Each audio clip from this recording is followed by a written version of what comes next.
नमस्कार दोस्तों, मैं प्रकाश आपका फिर स्वागत करता हूं अपने YouTube चैनल प्रकाश वाला में। दोस्तों, आज अपने ब्लॉग में बात करने चल रहे हैं कि जो बिरला ओपस कंपनी आई है, ये पेंट इंडस्ट्रीज़ में क्या इसका भविष्य है? ये जो छिपा हुआ भविष्य है ना, वो क्या चीज़ है?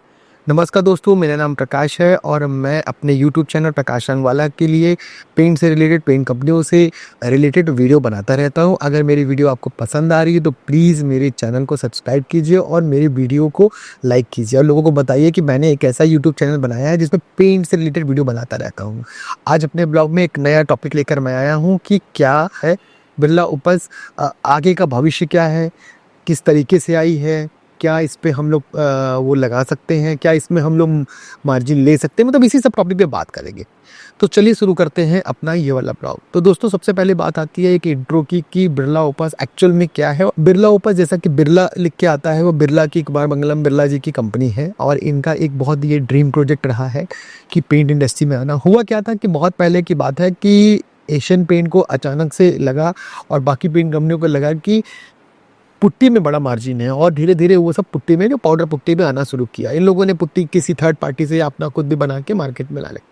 धीरे धीरे ये चलता रहा, काफ़ी कंपटीशन आया, काफ़ी वॉर आने लगी, प्राइस वॉर शुरू हो गई इसी में, पुट्टी में। तो ये सब चलते चलते तो फिर इसी के सबको देखते हुए ये हुआ कि चलो ठीक है, कुमार मंगलम साहब ने कहा कि चलो एक तो ऐसा है कि शुरू करते हैं पेंट बिजनेस। जब सब अपने ही पुट्टी वाले बिजनेस में आ रहे हैं और बिरला और जीके जो केवल पुट्टी ही काम करती थी, पेंट में उनका कोई ऐसा स्कोप था नहीं, ऐसा कोई फोकस था नहीं, तो इन लोगों ने शुरू किया अपना पेंट का काम। ठीक है, बट उन्होंने इसके लिए ऐसा नहीं कि तुरंत आज हमने सोचा और कल से शुरू कर दिया, ऐसा नहीं। इन्होंने क्या किया, पूरी तरीके से प्लानिंग करनी शुरू करी, लोगों को चुन चुन के हायर करना शुरू किया। वो उन्हीं लोग को हायर कर रहे थे जो थोड़ा सा स्किल जिनके पास बहुत अच्छी थी, जो बाकी कंपटीशन कंपनियों में पेंट में काम कर चुके थे, पेंट की कंपनियों में काम कर सकते थे। फिर इन्होंने रिसर्च किया, मार्केट रिसर्च किया कि डीलर के यहाँ स्टॉक की बड़ी दिक्कत होती है, डिपोज वगैरह कहाँ कहाँ बनेगा। इन्होंने रिसर्च किया, जगह की कमी होने की वजह से डीलर के यहाँ मशीन, जो टिड्डिंग मशीन है, वो छोटी कैसी बनाई जाए। इन्होंने पूरे आने से पहले कॉन्ट्रैक्टर लिस्ट निकलवा ली, सारे कॉन्ट्रैक्टर के से बात कर लिया, डीलरों से इन्होंने प्लान कर लिया कि कौन कौन से डीलर को खोलना है, कौन कौन से डीलर को नहीं खोलना है। मतलब ओवरऑल कहने का मतलब है कि ये बिरला ओपस आने से पहले ही पूरी तरीके से प्लानिंग करके आई थी कि हम 1-2 दिन के लिए नहीं आ रहे हैं, 2-4 साल के लिए नहीं आ रहे हैं, हम आने वाले समय में मैं कई सालों के लिए मैं आ रहा।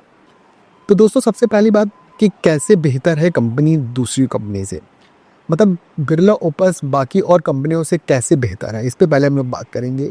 देखो, जो भी दूसरी कंपनियों का ना जो ताकत थी, जो भी उनकी कमी थी, वो सब चीज़ को इस कंपनी ने एनालिसिस किया। जो भी अपने स्टाफ, जो भी इन्होंने अपनी हायरिंग करी, वो सब बड़ी बड़ी पेंट कंपनियों से ही लोगों को बुलाया था और जो भी कमी और जो भी ताकत है, सबको एनालिसिस किया और उन्होंने उसको अपने यहाँ इम्प्लीमेंट किया। कि जैसे पूरी तरीके से क्या कहते हैं, ब्रांडिंग करना। इतनी बड़ी ब्रांडिंग करी है पूरे इंडिया में, छोटी बड़ी दुकानों में, सब जगह बिरला ओपस ओपस ओपस। भाई जाहिर सी बात है, नई कंपनी आई तो करने की जरूरत पड़ती है। टीम इन्होंने काफ़ी बड़ी रखी, डीएसआर और टीएसओ, एएसएम, प्रोजेक्ट की टीम पूरी तरीके से अलग। मतलब आते मानी बाकी कंपनियों को कई साल लगा, कई साल के बाद उन्होंने टीम बनाई। बाकी कंपनियों को लगा कि कई कई दिनों के बाद टीम बनाई। तो वो सब चीज़ को देखते हुए इनकी टीम काफ़ी बड़ी थी और उस चीज़ को इन्होंने माना। पेंटर मीट कराना, कॉन्ट्रैक्टर का रिलेशन बनाना, डीलर के यहाँ डीलर विजिबिलिटी कैसे लगना है, डिस्प्ले स्कीम, ये सब जो चीज़ें थी ना, ये चीज़ें काफ़ी अलग करी है इनको ये। और इन्होंने केवल माल ही नहीं बेचा, अपनी सर्विस भी बढ़िया बना के रखी है और समय से मटेरियल पहुंचाया। स्टोर का कॉन्सेप्ट लेके ये भी आए थे और ये इन्होंने शुरू से स्टोर का कॉन्सेप्ट रखा, छोटा स्टोर, बड़ा स्टोर, एकदम बड़ा गैलरी, सब कुछ ये लेकर आए। इनका जो ट्रिप था, जो देखो सभी डीलरों की जो सबसे खास चीज़ कमजोरी वो थी, वो ट्रिप। अगर क्लब की ट्रिप है तो वाकई जाहिर सी बात है वो बड़ी होनी चाहिए, अच्छी होनी चाहिए और बढ़िया उसका डेस्टिनेशन होने लगी। तो इनकी जो भी ट्रिप गई थी, पहली ट्रिप इनकी याद है कि थाईलैंड गई थी, तो थाईलैंड में भी वो बहुत अलग तरीके से ये लेके गए थे और अच्छे प्रॉपर्टीज़ वगैरह में रोक रखा था। इस बार इनकी जॉर्जिया ट्रिप गई थी क्लब की, तो इसका भी बहुत बड़ा योगदान रहा है इस कंपनी का। तो ये दिखाती है कि कंपनी जो भी है वो लंबे समय के लिए आई है, लंबे समय के लिए आई है। कुछ भी हो दोस्तों, कहने का मतलब ये है ना कि पेंट इंडस्ट्री में बिरला ओपस आके तहलका तो मचा ही दिया, लेकिन क्या मचाया, कैसे मचाया, बाकी कंपनियों को झुकने में मजबूर कर दिया, समझने के लिए मजबूर कर दिया। छोटी कंपनी बहुत एक्टिव हो गई, बड़ी कंपनी अपने आप की जो भी चीज़ इतने दिनों से चली आ रही थी, डिमांड ये करना है वो करना है, वो सब चीज़ को सोचने पे मजबूर कर गई। होता है ना कि जैसे कि सब लोग एकदम एक कंफर्ट जोन में चले गए थे। हर साल 1 जुलाई का महीना आता था, पहले अप्रैल का महीना है, अप्रैल के महीने में बड़ी बड़ी कंपनियां शुभ मुहूर्त करती थी। कितने की सेल हुई एक डिपो में? 5 करोड़ की, 10 करोड़ की, 15 करोड़ की सेल हुई 2 दिन 3 दिन के अंदर में।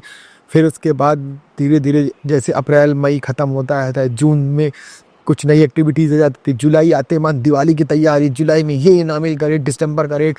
फिर उसके बाद एक कंफर्ट जोन में चल रहा है, सीजन स्टार्ट हो गया। फिर इसी तरीके से धीरे धीरे दिसंबर का महीना आता है वाईसी करने के लिए नेरोलैक का। फिर उसके बाद मार्च के महीने में क्लब हो रहा है, क्लोज हो रहा है क्लब, तो क्लब के लिए करने मतलब एक कंफर्ट जोन में सब कुछ प्रॉपर चल रहा है। बिरला ओपस की एंट्री, सब लोगों ने अपने अपने अपने नियम कानून बदलना शुरू किए। जो कंपनी नीचे बेस में थोड़ी सी कमज़ोर थी वो टूटना शुरू हो गई है और उसकी स्थिति खराब होने लगी है।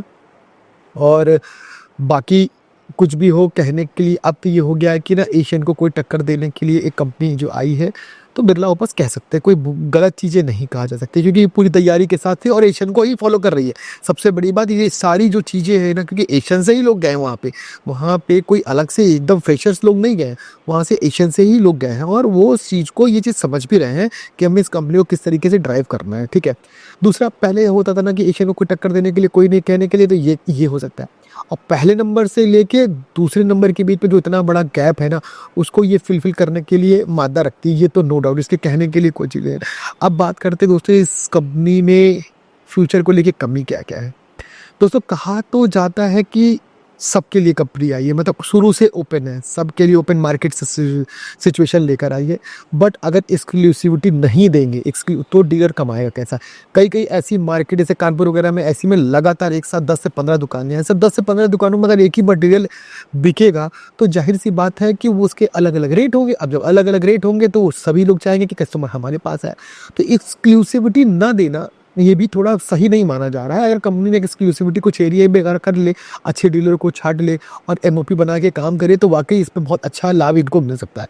कंपनी का कहना था कि होलसेल नहीं होगा, होलसेल कभी नहीं होगा, परंतु कंपनी होलसेल मटेरियल हो रहा है और देख भी रही है, पर इसको रोक नहीं पा रही है क्योंकि इतना दबाव है ना इनका सेल्स के ऊपर कि थोड़ा बहुत चीज़ों को इग्नोर भी किया जा रहा है। टारगेट को लेके सेल्स जो लड़के हैं उनको बहुत दबाव है, उनको बहुत दबाव है, उनको आपस में मतलब बहुत प्रेशर है कि किस तरीके से सेल लेकर आओ। उसके लिए वो डीएसआर को टीएस सब लोग लाइन पे लग रखे हैं। सेल तो चाहिए चाहिए।